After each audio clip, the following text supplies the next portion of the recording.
and ministries who are expected to be serving the nation, but probably due to lack of proper oversight, the country is losing these substantial amounts of money. Adam Sananu has joined us on phone for a quick chat. Mr. Sananu, good evening. Thank you for your time. Good evening, sir.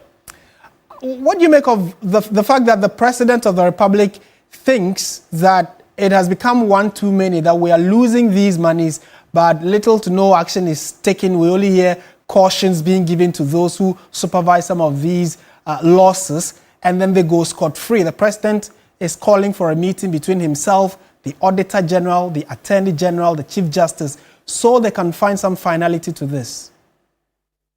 I think it's highly commendable.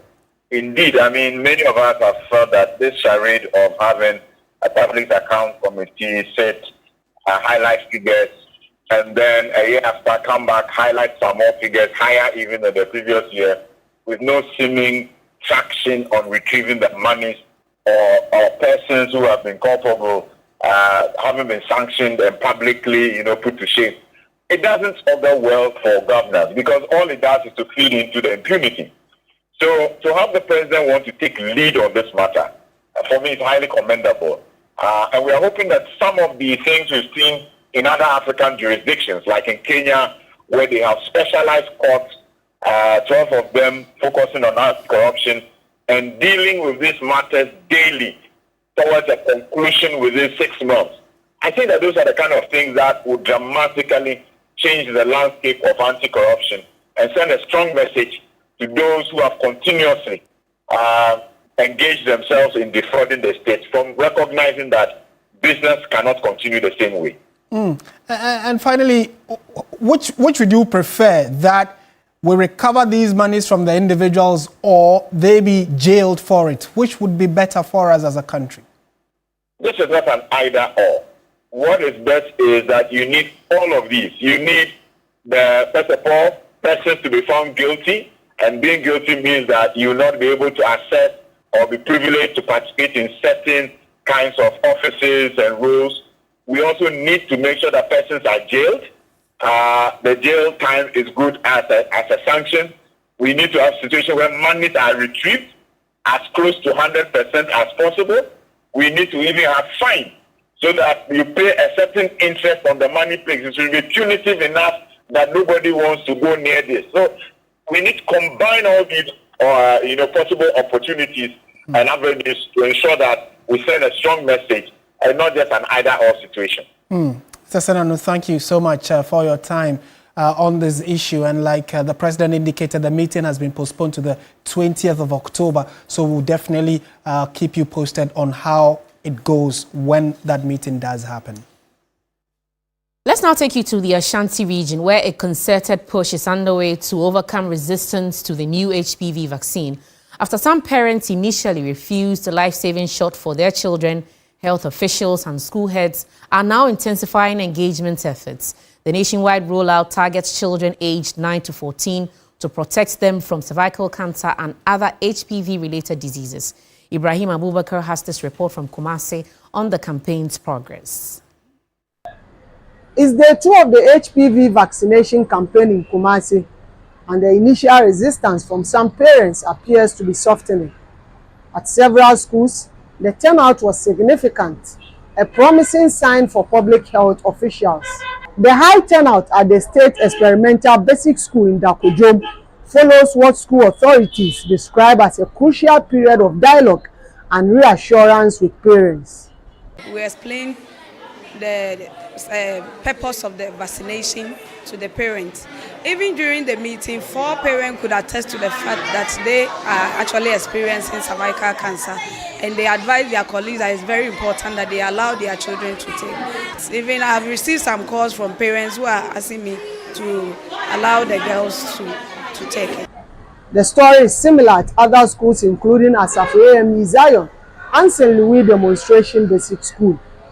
While the overwhelming response is positive, the choice by a minority of parents to opt out highlights the challenges that remains.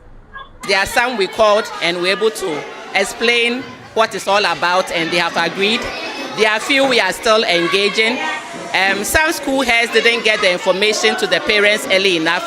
So they are now still engaging the parents. Hopefully today and tomorrow, we'll be able to cover most of the schools in Kumasi. The region is targeting over 400,000 eligible children, and the ultimate goal is to build a firewall of immunity for the next generation. The message from the top to every hesitant parent is one of assurance. This is not the first time you are giving this vaccine in the country. A lot of people don't know. People go for it privately. It's available in some private facilities and around that people go and pay money and do. It doesn't cause infertility. It doesn't alter their sexual behavior. So we want to use this platform to allay the fears of all, genuine fears and concerns of all the parents, guardians, and the citizens, that these vaccines are safe, they have been tried and tested. While the high turnout in Kumasi is positive, the real test will be sustaining this momentum across the entire region to ensure no child is left unprotected. Ibrahim Abubakar, TV3 News, Kumasi. Earlier, my colleague Sarah Penkroy engaged some beneficiaries of the pilot HPV campaign, which was held 12 years ago, and has come through with this report. The HPV pilot vaccination campaign, which was conducted in 2 phases from 2013 to 2015, targeted approximately 6,000 young girls 10 years old in each phase. Portia Kwame is among the young girls who took the vaccine during the pilot campaign. She tells me it was a battle for her family before they eventually allowed her to take the vaccine. Back then, our parents and even the people from the community had concerns about the vaccine, that if we take it, we'll be either promiscuous or infertile. So I was afraid as at when I took it. But now, looking at the results now, nothing of that sort has happened. I'm grateful I took the vaccine because the vaccine has been proven to be effective and it protects us from cervical cancer. 22-year-old Mary, another beneficiary of the vaccine, is now a mother. She tells me her situation compelled the community members to dispel the myth that the vaccine will cause infertility among young girls. Mothers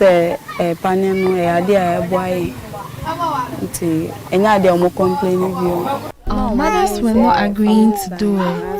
They thought it was a family planning vaccine, but it is not. I have a child now, even after taking the vaccine.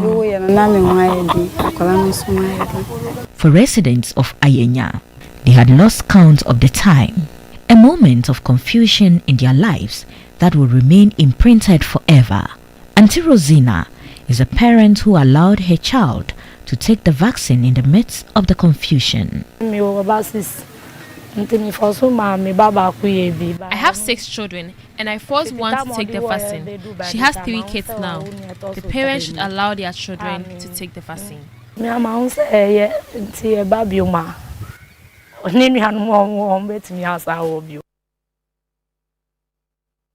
Meanwhile, Health Minister Kwabena Minta Kando is calling on parents and guardians to get the HPV vaccines for their wards to protect them against cervical cancer.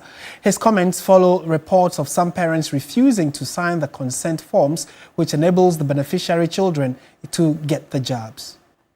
We have to begin to protect ourselves against the cancer at early stages. And Ghana is not the first country or the only country doing that.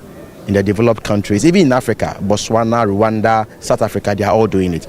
And even in Ghana, there are private people who are doing that, and we have piloted it here before. So the next stage is prevention, targeting the young girls. Then what I want to admonish all parents again is that we have made huge investment into this particular project. And it is in the interest of all of us to protect the current generation and the next generation. And so that is why I am calling on all parents and caregivers to bring their children. It's not harmful. And it is not part of any conspiracy theory to make somebody, infertile or somebody to control population or whatever. We hear this all the time, anytime we are bringing vaccines. And so we think that parents and caregivers should authorize their children to take the vaccines so that it will protect all of us against this disease. We're staying on health-related matters now and still talk about what the minister has been talking about. Now, another promise, another visit, but will it finally bring results? The people of La are once again being assured that their long-awaited hospital will be completed. The Minister for Health on Thursday toured the reconstruction site of the La General Hospital and pledged that funds will soon be released to accelerate the stalled project. Health correspondent Sarah Penkro has come through with this report.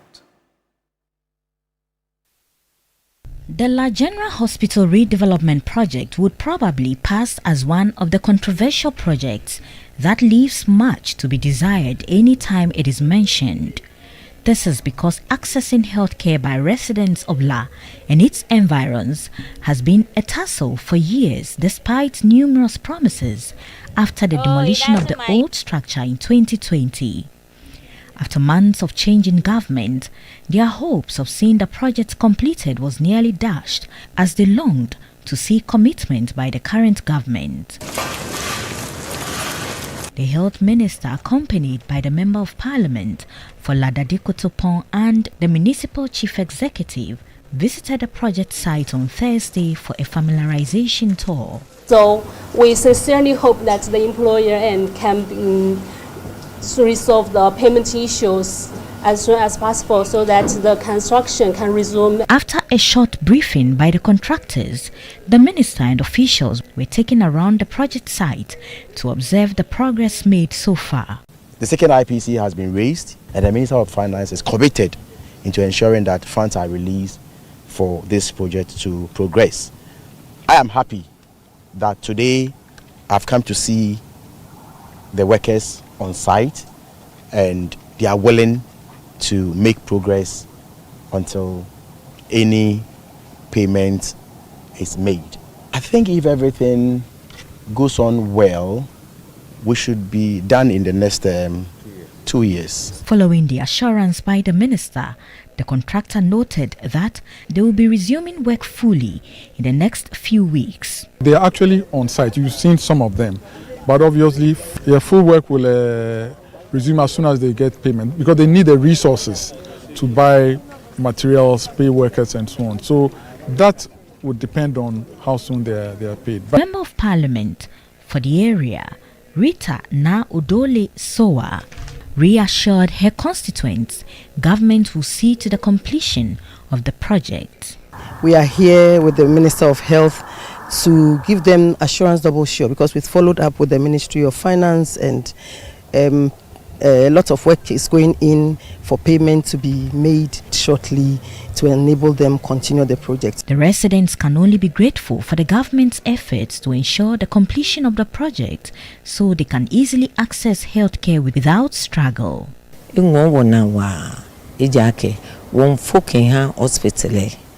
We are happy to see them come to the site. At least, we are confident that work will resume. This hospital has been serving both, Osu, La, Teshi, Nongwa, because it's a big hospital. And since it was demolished, everything went down and people were, suffering to get access to some health facilities. At least, so we only want the best. We plead that as they have shown commitment, they should find money anywhere and complete it for us.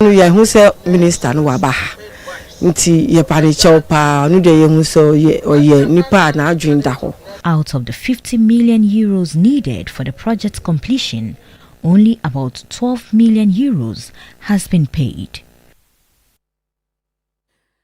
Away from health, the Vice President, Professor Jenano Pokwajiman, has called for a new era of global cooperation, which is rooted in mutual respect and fairness. Speaking during a panel discussion at the Global Gateway Forum in Brussels. She said Ghana is open for cooperation but will, however, not take unfair partnerships. My colleague Evelyn Tingma reports from Brussels. The Global Gateway Forum kick-started in earnest on Thursday. President of the European Commission, Ursula von der Leyen, in a keynote address, said the EU's Global Gateway initiative has already mobilized over 306 billion euros in investments, exceeding its initial target of 300 billion euros by 2027. She, however, stressed the importance of genuine partnerships based on respect, shared interests and long-term commitment, citing the EU's collaborations with partner countries in Africa, Latin America and the Caribbean. The Global Gateway Investment Hub is a single entry platform for companies to propose investments. A place where member states, development banks, export credit agencies and businesses come together to craft coordinated offers. Vice President Professor Nana J. Poku-Agyeman said there is a need to redefine the basis of partnerships to ensure equal voice for fair terms. For us as a country, it's a question of reversing the trend. It's a question of processing your own resources, your own primary commodities, and entering the market on good terms, on equal terms, so that, as I said at the beginning, the real peace of the world will be realized, hopefully. She said it's about time African people seize the moment of power shifting in history and become self-reliant and agents of change to improve their economic conditions. This is the time to create other ways of dealing with the problem. So it calls for a redefinition of the problem, a re-strategizing of options. In other ways, you can look at how you have been developing, in quotes, and how you can't develop. Why have you been at the receiving end for so long? And what is it that should change? And this is why I think that partnerships become very important. The Global Gateway Forum brings together leaders from the EU and around the world to discuss investment needs, debate solutions, and launch new partnerships. Evelyn Tingma, TV3 News, Brussels. To some other stories now. At the University of Ghana, the conversation on transforming Africa's food systems took center stage as policymakers, agribusiness leaders and young innovators gathered for the Agricultural Innovation for Africa's Conference 2025. The event, organized by the Cosmos Innovation Center, spotlighted young, youth-led, solution-driven sustainable agriculture in the face of climate change. The event highlights the vital role of technology, youth entrepreneurship, and investment in driving agricultural transformation. Partners and sponsors include Cosmos Energy, Alliance for a Green Revolution in Africa, AGRA, Council for Scientific and Industrial Research, CSIR, and several private sector collaborators working to build resilient agri-value chains. The session featured keynote addresses and panel discussions focused on bridging the gap between innovation and implementation in agriculture. Speakers emphasized the need for inclusive growth, digital tools for farmers, and public-private partnership to unlock Africa's vast agricultural potential. Executive Director of Cosmos Innovation Center, Benjamin Jan Kesse, shared what the institute has achieved. We currently have 81 funded startups that are in our community that we work with. And these are from all the partner universities and colleges that we work with, 16 of them. But in that, we have also trained thousands, literally thousands of young people across the country and given job opportunities and created jobs for over 50,000 young people across the country. Director of Presidential Initiatives in Agriculture and Agribusiness, Dr. Peter Boamo Otokuno said, strategies are more important than putting money in ideas. The biggest problem of policy failures in this country is that we put money ahead of the ideas and the strategies. It's the strategies that are important. We want to target 200,000 hectares. What strategy do we use to get these 200,000 hectares? First of all, let's secure the land. When we secure the land, let's look at land development. How do we mobilize resources to do land development? You have drip, the machines are there. You can do that land development. When you are done, you need inputs to develop the land. We have the inputs. Craig is producing the inputs for cocoa. They have the seedlings. So you move the seedlings there. You need the young people to manage the various clusters. How do you handle them? Why he has initiatives to pay allowances to them. In a strategic move that addresses both a social crisis and an environmental challenge, Ghana Textiles Printing, GTP, is supporting the Pure Part pilot project by donating its surplus and waste materials to use to produce reusable sanitary pads. The initiative aims to simultaneously fight period poverty across the nation and reduce industrial waste known as a contributor to climate pollution. The project, spearheaded by Landfills to Landmarks in partnership with GTP and a few other organizations, seeks to intensify the fight against period poverty and keep girls in school. With over 40 tons of textiles repurposed and 10,000 pads produced every month, this project aims to support 2,500 schoolgirls with sanitary kits. The brand manager for GTP Ghana, Ruben Sam, expressed the company's commitment to supporting the project and ensuring its success. As GTP, we stand to empower women to take life on. And if something as natural as period is going to affect the confidence of the girl child, we'll continue to support this project. This is only the pilot phase, and so we have set aside some amount of fabrics for this.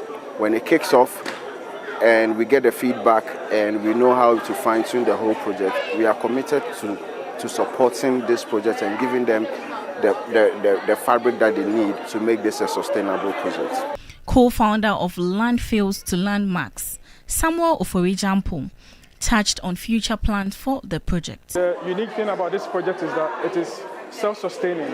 So in every micro hub that we go to, with a coupon Grace Prezi being the first one, we train 50 women, and these 50 women will produce on a monthly basis 10,000 parts. And we are targeting 2,500 women within these communities on a monthly basis to secure their menstrual needs. He explained how the distribution would take place. We've identified one school in the Chenora district where we are going to distribute to 77 girls from tomorrow. They'll be taken through counseling. And after tomorrow, we'll start building more women to start sewing from a consistent base to keep the momentum where we cover the whole of the district. Then we'll move into another community. So this is the first district. We aim to scale it to cover the rest of the country. Ultimately, this will help empower girls and restore the confidence that menstruation sometimes takes away. You're still watching News 360 on TV3 now. You know that we are a very interactive media platform, so we want to hear from you. Certainly. Do have your say, because we want you to scan this QR code on your screen right now and be part of the EN Analytics poll, a nationwide survey on governance, political leadership, and key national issues shaping Ghana's future. Your voice matters. Your feedback drives data-driven insights for better governance. So it's very simple. Pick up your phone, scan the QR code on your screen, and then you can fill out a brief questionnaire. Then we can get to know what exactly you'd want the nation to do regarding major national conversations. Be part of the national conversation, and let's make this happen. Well, stay with us here on News 360. We have business news coming up next.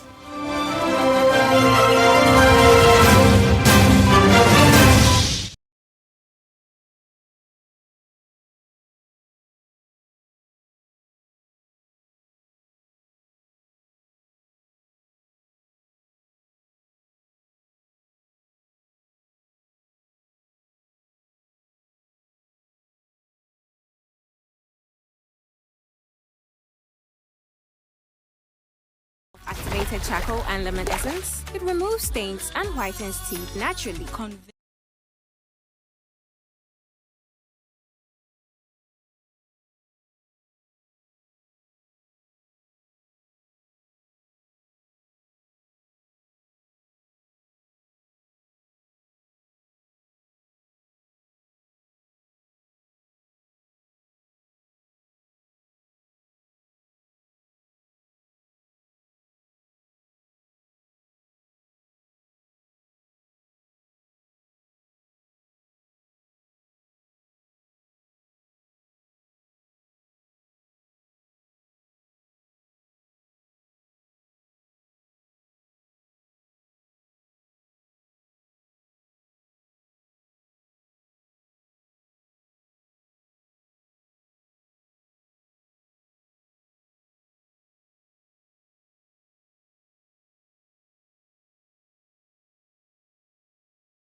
Good evening. This is Business on News 360, and I am Minu Afol. Ghana's petroleum sector is facing significant headwinds, with a sharp decline in both crude oil production and corresponding revenue, a situation that could impact the funding of the government's crucial Big Push infrastructure program. Executive Director of the Center for Environmental Management and Sustainable Energy, Benjamin Nsia, has stated that the Big Push program risks being cash-starved. The Public Interest and Accountability Committee, PIAC, has revealed in its latest report that crude oil production dropped by 25.92%, falling from 24.85 million barrels in the first half of 2024 to 18.41 million barrels in the first half of 2025. This decline, combined with relatively lower international crude oil prices, led to a dramatic 56% reduction in total petroleum receipts. Revenue plummeted from $840.76 million in the first half of 2024 to just $370.34 million in the first half of 2025. The revenue shortfall is expected to severely constrain the funding allocated for the government's ambitious Big Push infrastructure development agenda.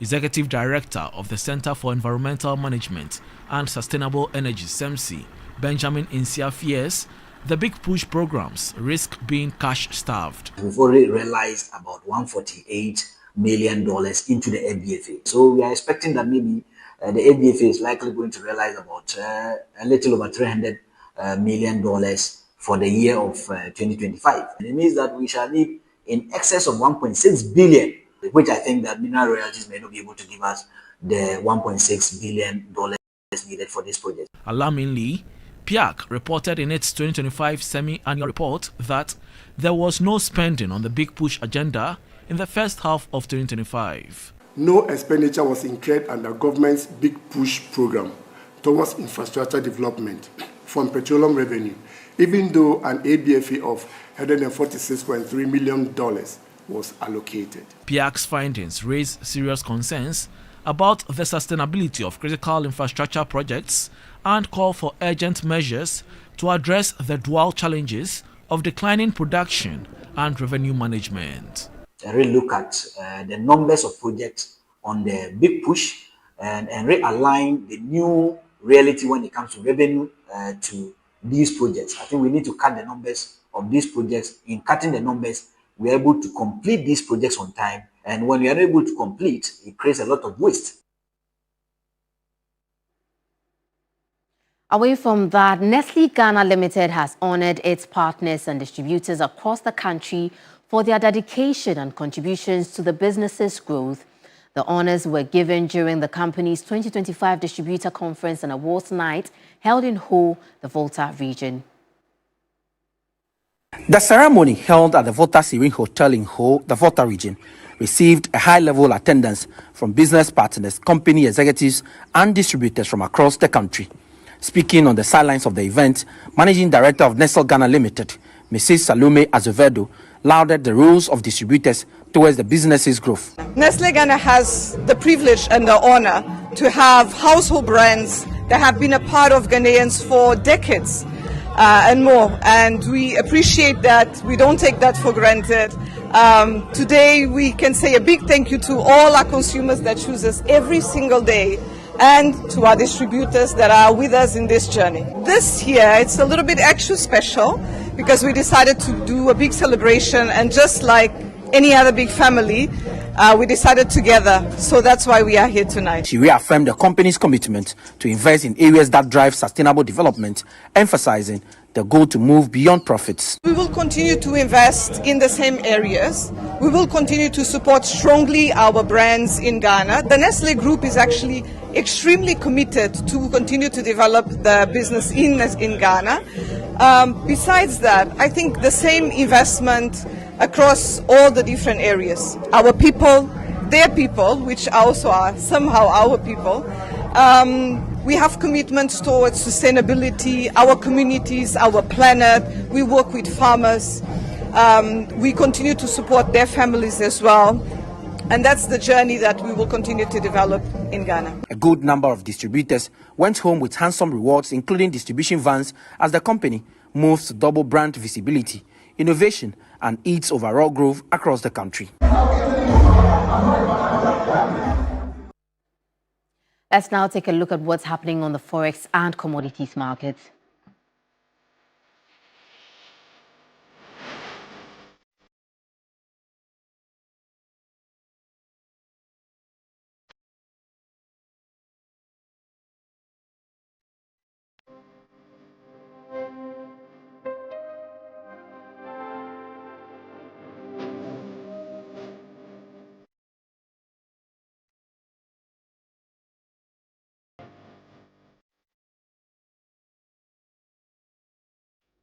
Well, that's it for Business Tonight on News 360. I am Minu Afo. Sports News is up next. Please stay with us.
Hello, good evening and welcome to the sports segment here on News 360. After a brilliant 5-0 win over Central African Republic, Ghana now have just one hurdle to cross with a place in the 2026 FIFA World Cup seemingly ever closer as they prepare to host Comoros on Sunday at the Accra Sports Stadium.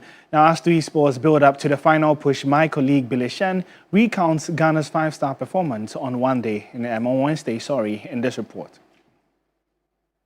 The Black Stars produced what many have described as their best performance yet in the World Cup qualifiers, thrashing the Central African Republic by 5-0. It was a dominant display of attacking brilliance, with goals coming from Mohamed Salisu, Thomas Partey, Alexander Djiku, Captain Jordan Ayew and Kamaldeen Sulemana, a true reflection of Ghana's depth and dynamism in attack. Each goal showcased a fine blend of set-piece precision and open play flair as Otoado's men reminded everyone of Ghana's footballing pedigree. Defender Mohamed Salisu, who scored his 4th goal for the national team and once again found the net from a set-piece, spoke about his growing on-field connection with Mohamed Kudus. With the corner kick, I always have the connection with Kudus. You know, he played the first one, but I think because of the sun, so I didn't get the ball good.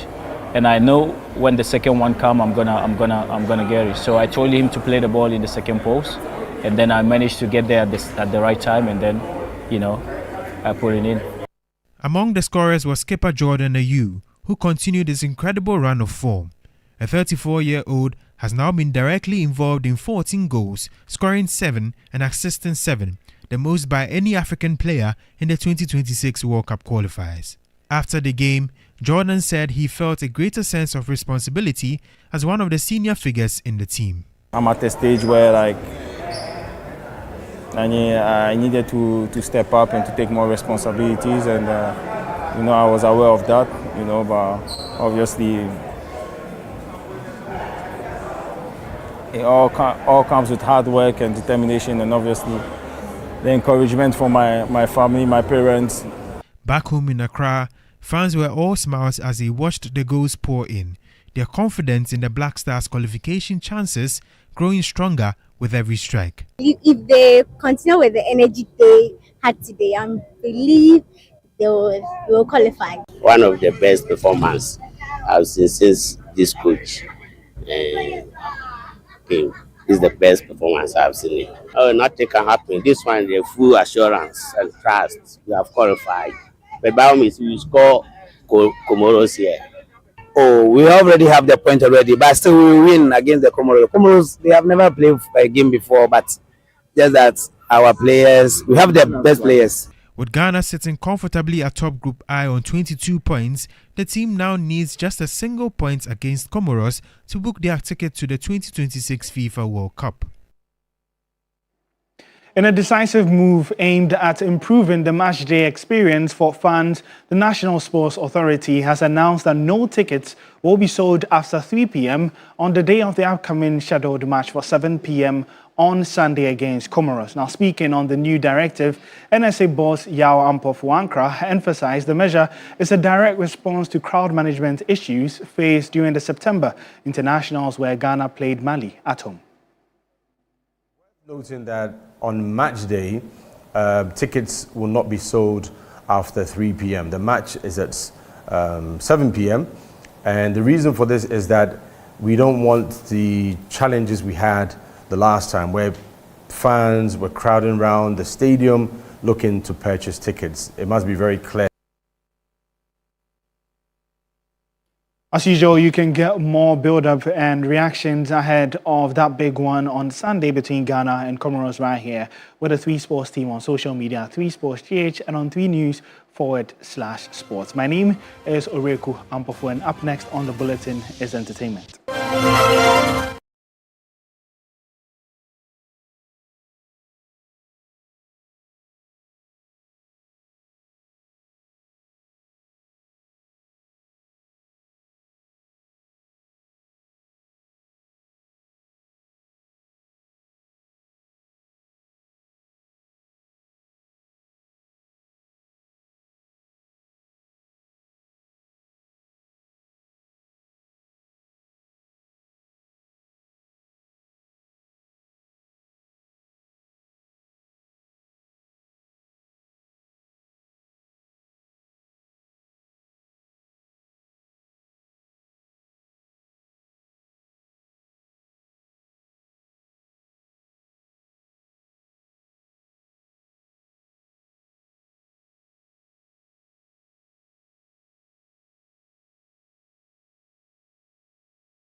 Entertainment.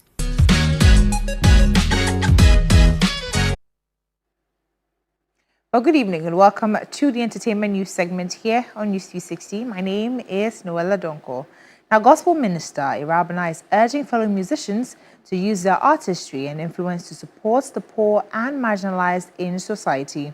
Now, recently appointed as the ambassador for the Domestic Violence and Victim Support Unit, that's DOVSU, of the Ghana Police Service, Irabana is expected to leverage her voice and platform to raise awareness, encourage reporting, and promote healing for victims of abuse. What he said will be, he will perform it. Known for her powerful voice and message-driven songs, Irabana is now stepping into a new role as an ambassador for the Domestic Violence and Victim Support Unit of the Ghana Police Service. In this position, she will use her platform to raise awareness, encourage survivors to speak up, and promote healing for victims of abuse. So if somebody is in a domestic violence atmosphere, somebody is living in an abusive area, sometimes it takes hope for the person to come out and ask for help. Because sometimes what you don't know won't kill you. They think, I don't know what I'm missing, and I don't want to know. So if I'm singing hope, this is a way to make it practical. So it is an opportunity to practicalize what I've been singing all this while. She believes that music has the power not just to entertain, but to inspire change, and she's urging fellow artists to be a voice for the voiceless. To somebody, it will be an ambassadorial deal, but to me it's a ministerial appointment because it's something that is on my heart. Gender-based violence can never be right, regardless who is doing it. Can never be right, regardless the religion. So it's to me an opportunity to champion a cause that brings joy to the heart of Christ. For Irabana, true ministry goes beyond music. It's about impact, advocacy, and compassion. ACP Owusu Atreme is the director of the Domestic Violence and Victim Support Unit DOVSU of the Ghana Police Service. A news just coming in indicates that the wife and children of late High Life legend Charles Kwadwo Fosu, popularly known as Daddy Lumba, have filed an injunction against funeral arrangements announced for him. Now, the DL Radio on Wednesday, October 8, 2025, announced that December 6, 2025 has been set as date for the funeral of the late Daddy Lumba in Kumasi. However, Lumba's nuclear family, comprising his first wife, Akosua Sewa Fosu, and their children claimed the funeral arrangements were made without their consent. Now, in a press statement issued on Thursday, October 9, 2025, the direct family described the funeral announcement of the musician as deeply distressing, saying they first heard of it on social media. We'll definitely bring you more updates on this particular story. And that's it for the entertainment news segment here on News360. My name, Noella Donko. And I am Martin Asiedu-Dartey. Thank you for your company. I'm Ayisha Yakubu. Good evening.